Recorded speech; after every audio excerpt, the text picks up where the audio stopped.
இது நேற்று நைட்டு எடுத்த வீடியோங்க. நேற்று நைட்டு வந்து ப்ரோசன் மாலுக்கு தாங்க போனோம். கருப்பு படத்துக்கு நைட் ஷோ புக் பண்ணியிருந்தோம். சடனாக எடுத்த முடிவு தாங்க இது. சனிக்கிழமை நைட்டு முடிவு பண்ணோம். எதனால் அப்படின்னா எங்கள் அப்புக்குட்டியும் மாமாவும் வந்து இந்த கருப்பு படத்தில் வந்து ஒரு சாங் வரும்ல, அந்த சாங் வந்து டிவியில் போட்டுட்டு செம்ம டான்ஸு. சரி தேட்டருக்கு போனால் இன்னும் சூப்பராக இருக்கும் அப்படின்னு சொல்லிட்டு போகலாமான்ட்டு முடிவு பண்ணோம். எனக்கும் பிடிச்சிருந்துச்சு.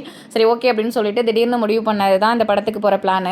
நாங்கள் போட்ட பிளான் வந்து 8 மணிக்கெலாம் வீட்டில் சாப்பிட்டுட்டு 9 மணிக்கெலாம் மாலில் இருக்கிற மாதிரி போயிடுவோம். அதுக்கப்புறம் வந்து தம்பி ஒரு 1.5 மணி நேரம் 10:30க்கு தான் ஷோ ஸ்டார்ட் பண்ணுவாங்க. அது வரையும் வந்து விளையாடுவான் அப்படின்ட்டு தான் ஃபஸ்ட்டு பிளான் பண்ணோம். நம்ம போட்ட பிளான் என்னைக்கு நடந்திருக்கு, கடைசி நேரம் 10:20க்கு தாங்க மால் உள்ளேயே நாங்கள் போனோம். அப்புக்குட்டி போன உடனே வந்து பாப்கார்ன் வேணும் அப்படின்ட்டா. இன்டர்வெல்ல வாங்கலாம் அப்படின்னா அதுக்குள்ளே அப்புன்னு தூங்கினாலும் தூங்கிடுவோம் அப்படிங்கிறதுனால போகும்போதே மாசாவும் அப்புறம் பாப்கார்ன் கேட்டான்னு சொல்லிட்டு ரெண்டுமே வாங்கிட்டு நாங்கள் உள்ளே போயிட்டு எங்கள் இருக்கையில் அமர்ந்து விட்டோம். எங்கள் அப்பனும் அவ்வளோ என்ஜாய் பண்ணாங்க. எல்லா பசங்களும் கத்தவும் இவனுமே கையை சும்மா வாயில் வச்சுக்கிட்டு விசில் அடிக்கிற மாதிரி அவ்வளோ சவுண்டு. இப்படி பண்ணுவான்னு நாங்கள் எதிர்பார்க்கவே இல்லை. இந்த கருப்பு படம் எனக்கு ரொம்ப பிடிச்சிருந்துச்சுங்க. ஏன்டா கிளைமேக்ஸ் வருது அப்படிங்கிற மாதிரி இருந்துச்சு. அவ்வளோ ஆர்வமாக பார்த்துட்டு இருந்தேன். இந்த படத்தில் ஒவ்வொரு சீனும் பார்க்கும்போது எனக்கு உடம்பு செலுத்துக்கிட்டே இருந்துச்சுங்க. நிறைய பேருக்கு இதே மாதிரி தான் இருந்திருக்கும். ரொம்ப அதிகப்படியாக போணுச்சு அப்படின்னா தான் சாமி வந்த மாதிரி ஆடுறாங்களோ என்னமோ தெரியல.